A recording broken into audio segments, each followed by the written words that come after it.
نحمده ونصلي ونسلم على رسوله الكريم اما بعد فاعوذ باللہ من الشیطان الرجیم بسم اللہ الرحمن الرحیم۔ پچھلا درس ہمارا فضائل قربانی کے حوالے سے تھا اور آج کا ہمارا یہ درس اقسام و شرائط قربانی کے حوالے سے ہوگا۔ عزیزان محترم، ابتداءً قربانی کی 3 قسمیں ہیں۔ نمبر 1، غنی اور فقیر دونوں پر واجب ہو۔ نمبر 2، فقیر پر واجب ہو، غنی پر واجب نہ ہو۔ نمبر 3، غنی پر واجب ہو اور فقیر پر واجب نہ ہو۔ یہ جو فرمایا کہ پہلی جو قسم ہے غنی پر اور فقیر پر دونوں پر واجب ہو، تو اس کی صورت یہ ہے کہ قربانی کی منت مانی ہو۔ یہ کہا کہ اللہ عز و جل کے لیے مجھ پر بکری یا گائے کی قربانی کرنا ہے، تو اب اس صورت میں غنی اور فقیر دونوں پر قربانی واجب ہے۔ اور نمبر 2، فقیر پر واجب ہو، غنی پر واجب نہ ہو۔ اس کی صورت یہ ہے کہ فقیر نے قربانی کے لیے جانور خریدا تو اس پر اس جانور کی قربانی واجب ہے، اور غنی اگر خریدتا تو اس خریدنے سے اس پر قربانی واجب نہ ہوتی۔ تیسری قسم غنی پر واجب ہو اور فقیر پر واجب نہ ہو۔ اس کی صورت یہ ہے کہ قربانی کا وجوب نہ خریدنے سے ہو اور نہ منت ماننے سے، بلکہ اللہ عز و جل نے جو اسے زندہ رکھا اس کے شکریہ اور حضرت ابراہیم علیہ السلام کی سنت کی احیاء میں جو قربانی واجب ہے وہ صرف اور صرف غنی پر واجب ہے، فقیر پر واجب نہیں۔ عزیزان محترم، قربانی واجب ہونے کی کم و بیش 5 شرائط ہیں۔ نمبر 1، اسلام یعنی مسلمان ہونا، کیونکہ قربانی صرف مسلمان پر ہی واجب ہے۔ اور قربانی کی واجب ہونے کی دوسری شرط اقامت یعنی مقیم ہونا۔ جو شخص قربانی کے ایام میں حالت سفر میں ہو اس پر قربانی واجب نہیں، اگرچہ دوسری تمام شرائط پائی جائیں۔ ہاں، اگر ایام قربانی میں مسافر مقیم ہو جائے اور بقیہ شرائط بھی پائے جائیں تو اب اس پر قربانی واجب ہوگی۔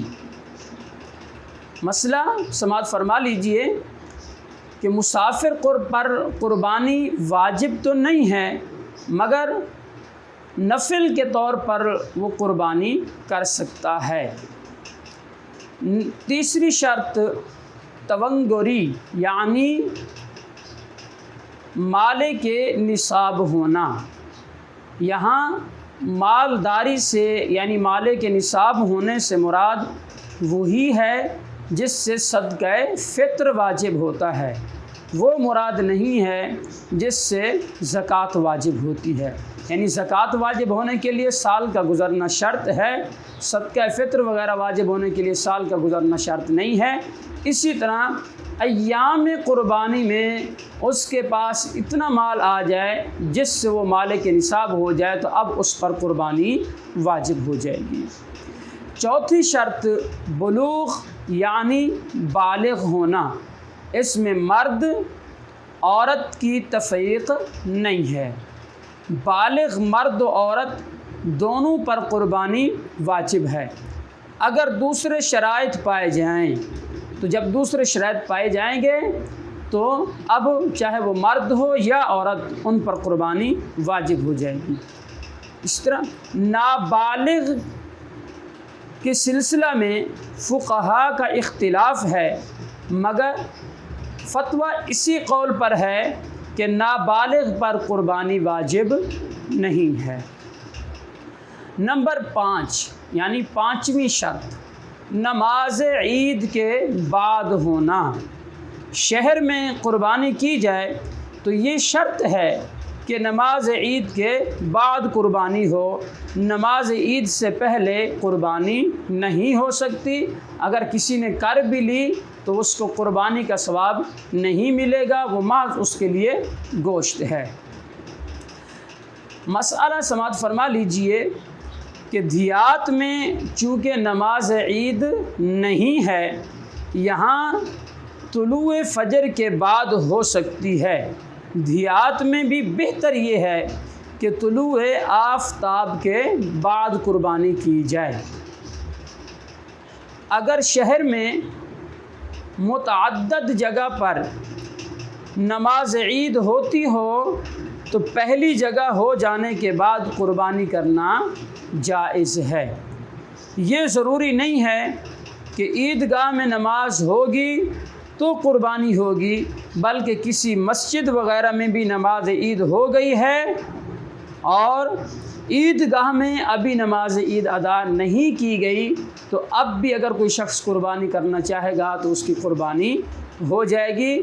یعنی جس طرح شہر ہے، کیونکہ شہر میں مساجد بہت ساری ہوتی ہیں اور عیدگاہیں بھی بہت ساری ہوتی ہیں، اب جگہ جگہ پر نماز عید کا بھی انتظام و اہتمام ہوتا ہے مساجد وغیرہ میں، عیدگاہوں میں، تو اب شہر میں جس جگہ پر بھی پہلی نماز عید ہو جائے گی، اب اس کے بعد جب بھی قربانی کوئی شخص کرے گا تو اس کی قربانی ہو جائے گی۔ ایسا نہیں ہے کہ ابھی فلاں مسجد میں ہوئی ہے تو فلاں مسجد میں نہیں ہوئی تو ہماری قربانی نہیں ہوگی، ایسا نہیں۔ یا مسجدوں میں ہو گئی ہے اور عیدگاہ کے اندر نہیں ہوئی تو اب بھی اگر کوئی شخص قربانی کرنا چاہے گا تو بالکل وہ قربانی کر سکتا ہے، کیونکہ نماز عید پہلے ایک آدھے مقام پر ہو چکی ہے۔ اللہ پاک کی بارگاہ سے ہم دعا کرتے ہیں کہ اللہ تبارک و تعالی ہم سب کو قربانی کی اقسام و شرائط کی پاسداری کرتے ہوئے صحیح طور پر اس واجب کو ادا کرنے کی توفیق عطا فرمائے۔ عزیزان محترم، اس کے بعد جو ہمارا آنے والا درس ہوگا وہ ہوگا قربانی کا جانور اور اس کے ساتھ جو اہم مسائل ہیں اس پر مشتمل ہوگا۔